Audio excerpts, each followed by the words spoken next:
ပန်တိုဂျာကိုစောစောစီးစီးအနိုင်ယူနိုင်ခဲ့တာကဂျိုရှွာဗန်တို့အားသာချက်တစ်ခုပဲအောင်မြင်မှုတိုင်းမှာကံကောင်းလို့ဆိုတဲ့အရာတစ်ခုတည်းနဲ့ဖြစ်မလာနိုင်ဘူးကိုလူအချိန်နေပေးရတယ်ချွေးတွေသွေးတွေပေးဆက်ထားရတယ်ကြိုးစားမှုတွေနှိမ့်မြုပ်ထားရတယ်နောက်ပြီးကြိုးစားမှုတွေကိုလည်းအမြဲတမ်းပြုလုပ်နေခဲ့ကြရတာဖြစ်ပါလိမ့်အဲ့ဒီအရာတွေမပါဘဲအောင်မြင်မှုဆိုတာမရနိုင်သလိုအကယ်၍ရသွားခဲ့ရဆိုရင်လည်းအချိန်ကြာခံနိုင်ရရှိမှာမဟုတ်ဘူးလို့ပဲဆိုကြပါလိမ့်အချိန်ခဏလေးအတွင်းမှာပဲရထားခဲ့တဲ့အောင်မြင်မှုတွေဟာပြန်လည်ပြောက်ကွယ်သွားနိုင်သလိုကိုလည်းယုံကြည်မှုရှိနဲ့ရရှိထားတဲ့အောင်မြင်မှုကိုဆွဲကင်ထားနိုင်မှာမဟုတ်ပါဘူးလက်ပြလုံးနဲ့အောင်မြင်မှုဟာကြားရှိလဲခံတယ်လို့အများသူငါရဲ့အလေမှာပွဲလေတင်ပြီးဂုံရှိတယ်လို့ဆိုရမှာပါ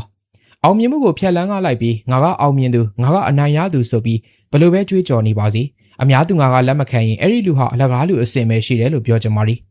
အခုဂျိုရှွာဗန်ရဲ့အောင်မြင်မှုမှာဘာရီများကံကောင်းတာပါနေခဲ့လို့လေသာမေးလိုက်ချင်ပြီးသူသာချန်ပီယံခပတ်ကိုစိန်ခေါ်ခွင့်ရဖို့အတွက်ထိပ်တန်းဖိုက်တာတွေကိုအနိုင်ယူကြော်ဖြတ်ခဲ့ရတယ်လို့သူအနိုင်ယူကြော်ဖြတ်ခဲ့တဲ့ဖိုက်တာတွေကလေတကယ်ဒိတ်ကျဲရီဖြစ်ပါလိ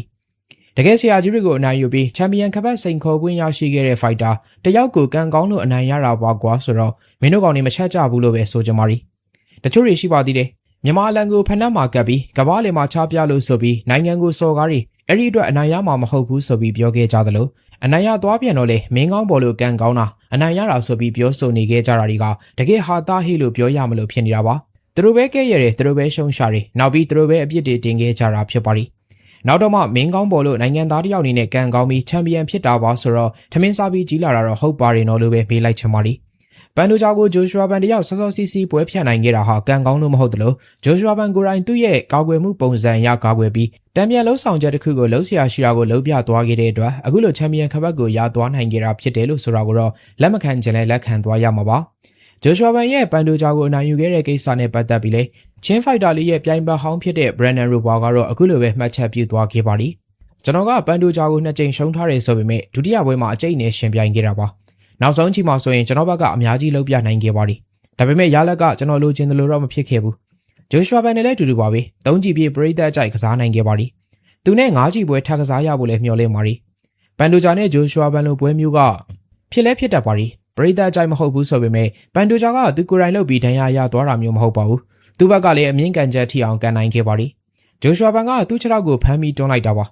ပန်တိုဂျာရဲ့လက်ကျိုးသွားတာကလည်းဂျိုရှွာဗန်ဘက်ကတီးလိုက်မှာမဟုတ်ပါဘူးပန်တိုဂျာလက်ပြလိုက်တော့သူအနိုင်ရပြီပဲဆိုတာသတိထားမိလိုက်မှသိကြတယ်ဒါကြောင့်ပဲအောင်ပွဲခံသွားခဲ့တာပါခဏလေးတွင်းမှာဖြစ်ပျက်သွားတာဆိုတော့ဘာမှပြောစရာမရှိပါဘူးဗန်ကလည်းဘာတွေဖြစ်ပျက်သွားလဲဆိုတာသိချင်မှသိမှာပါဒါပေမဲ့စက္ကန့်20ကျော်အတွင်းချန်ပီယံဖြစ်သွားတာကတကယ်ကိုမိုက်ပါရီဒေါ်လာ1 သန်းနဲ့ချက်လက်မှတ်ကဒီကလေးရဲ့ဘဝကိုပြောင်းလဲပြစ်နိုင်ပါရီဟိုးဖယားကြီးသူ့လိုမျိုးကျွန်တော်သာဖြစ်လိုက်ချင်ပါရီဆိုပြီးပြောသွားခဲ့တာဖြစ်ပါရီဂျိုရှွာဗန်အနေနဲ့ပန်တိုဂျာကိုဘာမှတိတ်မလုပ်လိုက်ရပဲအနိုင်ရသွားတာဟာပြိုင်ဘက်တွေအနေနဲ့ချင်းဖိုက်တာတွေရဲ့ကြိုတင်ပြင်ဆင်မှုတွေကိုမြင်တွေ့ခွင့်မရသွားကြဘူးလို့ဆိုရမှာဖြစ်ပြီး